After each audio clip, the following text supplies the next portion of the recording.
नमस्कार श्रोते हो, रेडिओ जयंतच्या आनंदी कट्ट्यावर मी अनुराधा आपण सर्वांचं मनपूर्वक स्वागत करते.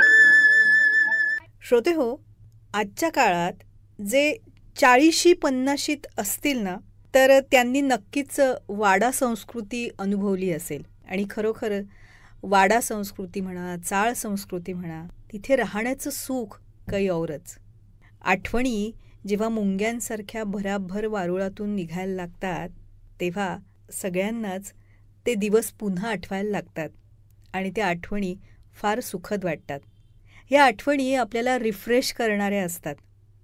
भूतकाळात नेऊन आपल्याला एक वेगळाच आनंद देणाऱ्या असतात. असाच वैजयंती जोशी यांनी लिहिलेला एक फार छान लेख वाचनात आला. आजच्या आनंदी कट्ट्यावरून तो तुमच्याशी शेअर करतेय.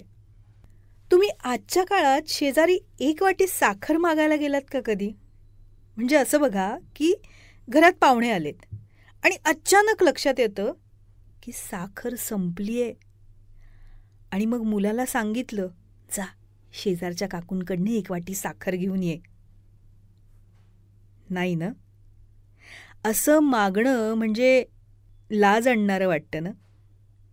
पण सांगू, आमच्या लहानपणी आम्ही बिनधास्त काही संपलं की शेजारच्या काकूंच्या स्वयंपाकघरात जाऊन हक्कानं मागून आणायचो.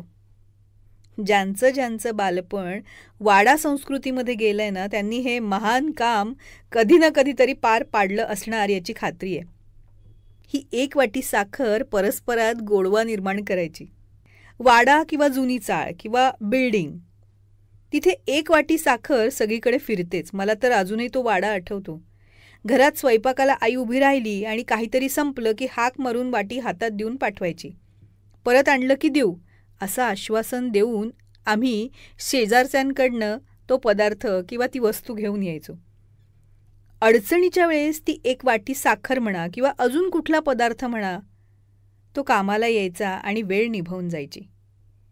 ती एक वाटी साखर आणताना आमच्या घरी कोण आलंय हे शेजारच्या काकूंना कळायचं आणि आम्हाला काकू काय करतायत हे कळायचं.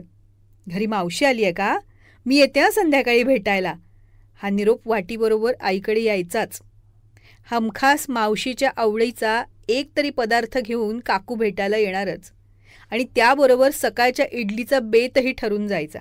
वाड्यातली जर पोटुशी लेक माहेरपणाला आलेली असेल तर विचारूच नका. मग तिच्यासाठी कुणाची लोणच्याची वाटी जाते, कुणाची भाजीची वाटी जाते, कुणाची तिच्या आवडीच्या आमटीची भाजी जाते, तर कुणाची खिरीची वाटी जाते. रिकामं भांडं परत देऊ नये म्हणून मग परत जो काही खास पदार्थ असेल तो भरून दिला जायचा. कुणाच्या घरात काही कार्यक्रम असेल ना, तर शेजारचे कमी पण त्यांची भांडी जास्त यायची घरात. कार्यक्रमात एखादं भांडं म्हणजे कुणाकडे मोठी कढई असेल, बुंदी पाडायचा एखादा मोठा झारा असेल तर तो माळ्यावरून काढून वापरायला दिला जायचा. ही छोटी वाटी एकमेकांच्या घरात माणसांना भेटायला मदत करायची.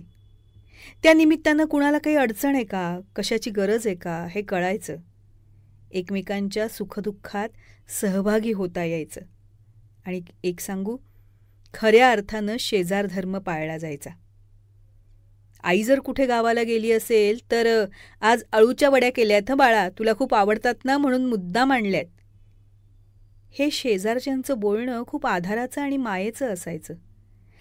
आई नसताना हीच भरलेली वाटी घेऊन काकू आमच्यावर लक्ष ठेवायला यायच्या. आताच्या युगात सगळं रेडीमेड मिळतं ना, त्यामुळं आताच्या मुलांना घरचा ताजा मसाला कोणी आणून दिला वाटीभर चवीसाठी तर तो कदाचित गावंढळपणा वाटेलही. उगीच घरात फार इंटरफेअर करतात असंही वाटेल. पण सुट्टीच्या दिवशी चांदण्यांच्या प्रकाशात अशा आपल्या शेजाऱ्यांच्या बरोबर मस्त पंगतीचा आनंद घेऊन बघा. गप्पांचा फड, सोबत खिरीची वाटी आणि प्रत्येकाच्या घरचे काही ना काहीतरी खास पदार्थ. बघा, सगळा स्ट्रेस निघून जाईल. ज्याच्याबरोबर रक्ताचं नातं नाही अशी व्यक्ती वाटीभर आपल्यासाठी काहीतरी करून आणतेय, ही कल्पनाच आपल्याला किती रिलॅक्स करणारी आहे. आपल्या सुखदुःखात ही सगळी लोक सहभागी आहेत, आपल्याला आधार देणारी आहेत, आपल्याला सांभाळून घेणारी आहेत आणि आपल्या आनंदात आनंदी होणारी आहेत. ही भावनाच फार सुखावह वाटते. वाड्यात भरपूर आज्या असायच्या. वेळेला ओरडायच्या. मग आम्ही आईजवळ रडत जायचो. पण आईसुद्धा असू देत, काही होत नाही असं म्हणायची. पण त्याच आज्या चांगले मार्क पडल्यानंतर किंवा काही चांगलं काम केल्यानंतर, स्पर्धेत एखादा नंबर काढल्यानंतर कौतुक करायच्या, आवडीचा खाऊ हातावर ठेवायच्या आणि त्यावेळी खरोखरच त्यांचं ते बोलणं, मायेनं चेहऱ्यावरून हात फिरवणं फार फार सुखावून जायचं. मंडळी, खरं तर एखाद्या वेळेस खूप पैसा नसला आपल्याकडे तरी पण चालतं. पण अशी जीवाला जीव देणारी, आपल्या सुखदुःखात सहभागी होणारी, आपल्या आनंदात आनंदी होणारी, दुःखात आधार देणारी ही शेजारची मंडळी मात्र हवीतच. कारण ही नाती रक्ताची नसली तरीसुद्धा एक प्रेमाची ओढ त्यामध्ये असते, हेच खरं. हा होता आनंदी कट्ट्यावरचा आजचा सुंदर विचार. तुम्हाला तो कसा वाटला याविषयीची तुमची कमेंट बॉक्समध्ये नक्की लिहा.